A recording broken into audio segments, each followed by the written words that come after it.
For many people, buying a new home is a stressful yet amazing experience. Many times, buyers are left with a feeling of immense satisfaction for closing on their new home. But there are few cases in which the event of purchasing a home is awful. This case is one like no other. Hello amazing viewers, it's me Femina here.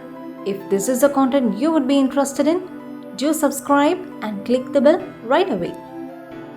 Just because a case doesn't involve the taking of human life, it can't be taken light. In 2014, a young family named the Broadduses bought their absolute dream home in Westfield, New Jersey. The home was located on 657 Boulevard.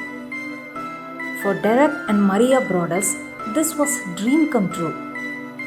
The couple bought the home for $1,355,657. They spent about $100,000 on renovations. The amazing home glows 3,900 square feet, 6 bedrooms, 4 bathrooms, and one unsolved mystery. 3 days after closing on their dream home, Derek and Maria say that they begin receiving very disturbing and somewhat threatening letters in their mailbox.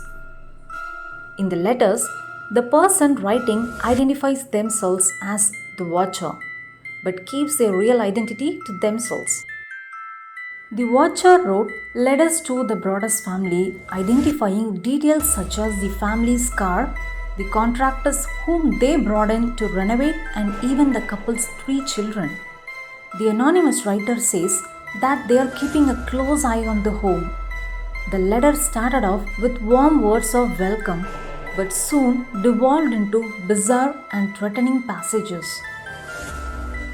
One of the letters says, "Dearest new neighbor at 657 Boulevard, my grandfather watched the house in the 1920s and my father watched in the 1960s. It is now my time. Do you know the history of the house? Do you know what lies within the walls of 657 Boulevard? Why are you here? I will find out. I see already that you have flooded 657 Boulevard with contractors so that you can destroy the house as it was supposed to be." The letter continued. Bad move.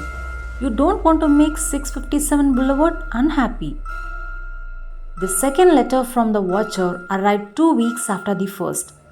This time, it was addressed to the Broadduses by name, and the author listed their 3 children by birth order and nickname.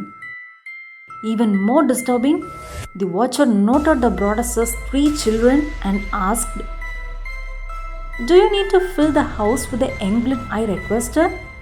Better for me. Was your old house too small for the growing family? All of the windows and doors in 657 Boulevard allow me to watch you and track you as you move to the house. I pass by many times a day.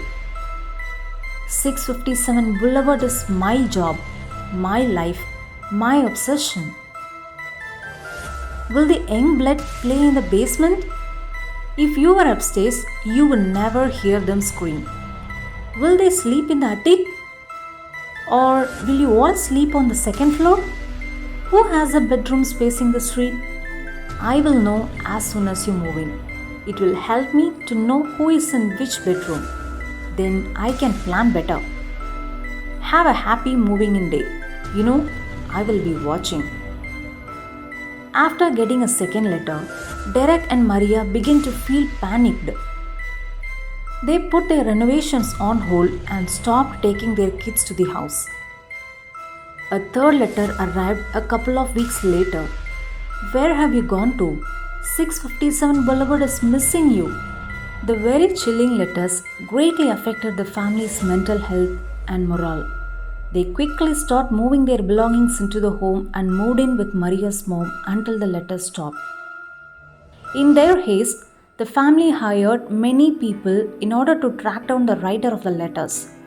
A former FBI agent was hired as well as a private investigator in order to attempt to solve this case.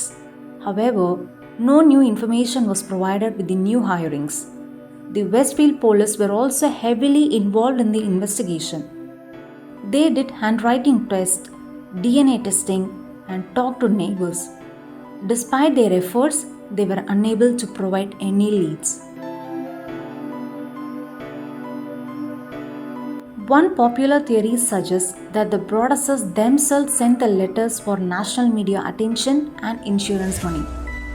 Despite this theory being popular, Derek and Maria have firmly denied the accusations. Another theory is that one of the neighbors sent the letters. The neighbor's family has inhabited their house since the 1920s. However, nothing could ever be proved. The case of the Watcher is nowhere close to being solved and is probably never will be unless someone with information comes forward.